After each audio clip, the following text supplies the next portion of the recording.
साधुओं के लक्षण क्या है, क्या लक्षण है साधुओं के? तो कपिल देव कहते हैं, कपिल भगवान कहते हैं कि साधुओं को बाहर की चकाचौंध से मत पहचानो कि इसने अच्छे भगवे रंग का कपड़ा पहना है, साधु हो गया।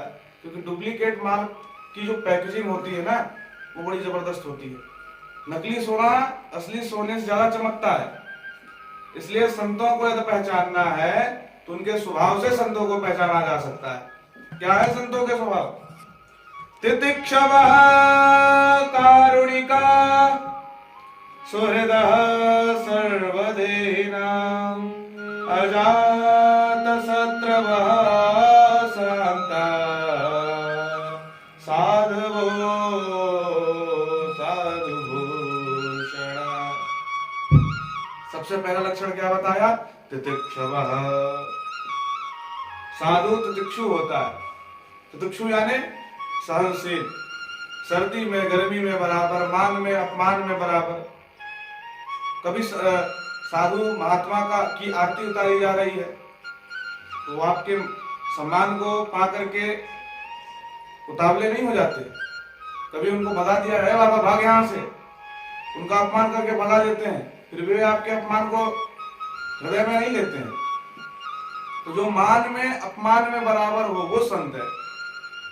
हमें न ऊंची आवाज से कोई बोल दे तो हम उससे दुश्मनी मान बैठते हैं, तूने हमें ऐसा कैसे बोल दिया।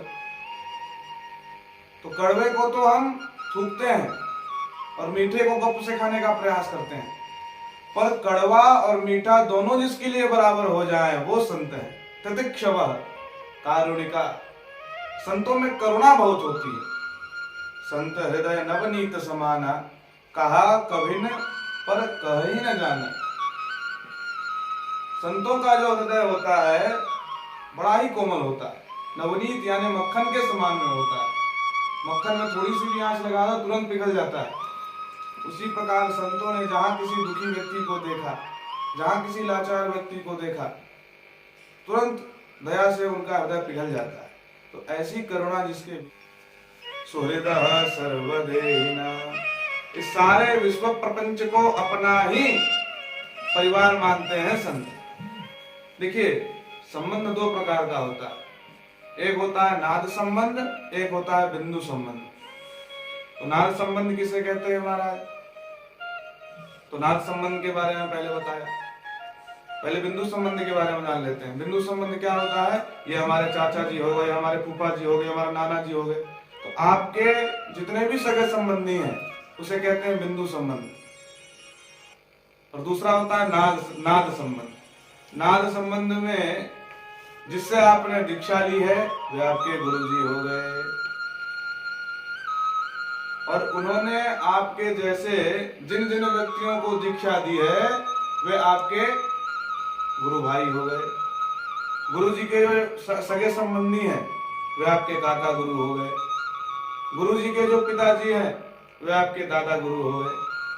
आपके नात रिश्तेदार में गिने चुने व्यक्ति होंगे, पर संतों के यहाँ तो करोड़ों का समुदाय होता है। इतना बड़ा परिवार होता है उनका। इसीलिए तो अहम निज परोवेति गणना लघु चेतसाम उदार चरिता नाम तु वसुधैव कुटुंबकम। ये मेरा है, ये तुम्हारा है, ये तो संकीर्ण चित्त वालों का व्यवहार होता है। पर जो उदार चरित्र वाले होते हैं ऐसे संत कभी किसी से विरोध नहीं रखते हैं। निज प्रभु में देखहि जगत कैसन करें विरोध। क्योंकि वो जानते हैं कि जितने भी चराचर जीव प्राणी हैं, जितनी भी वस्तुएं हैं, सब भगवान का ही तो स्वरूप है। देखिए, झगड़ा अलग बात है और दुश्मनी अलग बात है। झगड़ा तो पिता पुत्र में भी हो जाता है, भाई भाई में हो जाता है, पर दिन में एक साथ भोजन करते हैं। दिन में झगड़ा हुआ, शाम को एक साथ भोजन करते हैं। तो झगड़ा अलग चीज है, दुश्मनी अलग चीज है। दुश्मन की तो शकल तक व्यक्ति देखना पसंद नहीं करता। तो ऐसे संत कभी किसी के दुश्मन नहीं होते, अजात शत्रु होते हैं। संत कभी किसी के दुश्मन नहीं होते हैं। जिस प्रकार ये पूरा शरीर हमारा है, हाथ भी हमारा है, पैर भी हमारा है, नाक भी हमारा है, मुंह भी हमारा है, सब तो हमारा ही है। अब बताइए, आपके शरीर के अंगों में आपस में लड़ाई हो जाए, आप चल रहे हो, चलते चलते पैर से पैर टकराए और आप गिर गए, आपका मुंह फूट गया। अब बताओ, इस मुंह के फूटने का दोष आप किसको दोगे? पैरों को दोगे? अरे तू तो बड़ा नालायक है, बता मेरे मुंह की कितनी दुर्दशा कर दी तूने। आंखों ने बड़ा ही दिव्य रसीला फल देखा, पैर चल करके उसके पास गए, हाथ ने उस फल को तोड़ लिया, मुंह ने खा लिया, पेट ने धर लिया। इतने में माली ने देख लिया और पिटाई किसकी हो गई? पीठ की। किसी को कुछ लेना ना देना। तो इसी प्रकार भैया, भले ही अंग आपके हैं, परंतु ये शरीर का जो अंगीभूत स्वरूप है, वो शरीर तो आप ही का है।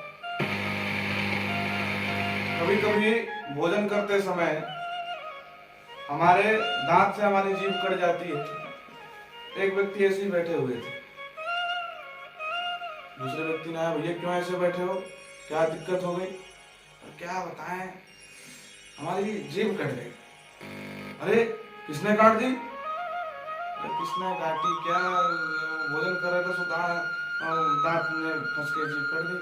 अरे राम राम राम राम राम, इन दांतों ने तुम्हारी जीभ को काट दिया? बोले हाँ महाराज, पहले भी 4-5 बार काट चुकी थी। अरे राम राम, इतने दिनों से इस प्यारी सुकोमली जीवया पर अत्याचार होता जा रहा है, तुम खड़े खड़े सह रहे हो ऐसे ही? उखाड़ करके फेंक दो इन 32 दांतों को। तो कितना भी भड़कीला भाषण आपको दिया जाए, आप उतावले होकर के अपने दांतों को उखाड़ते हो क्या? नहीं उखाड़ोगे। क्यों? क्योंकि आपको ये पता है कि जीभ के कटने पर जितना दर्द हो रहा है, उससे दुगना दर्द दांत के टूटने पर होगा। क्योंकि दांत और जीभ आपके ही तो हैं, उनमें कोई अंतर थोड़ी ना है।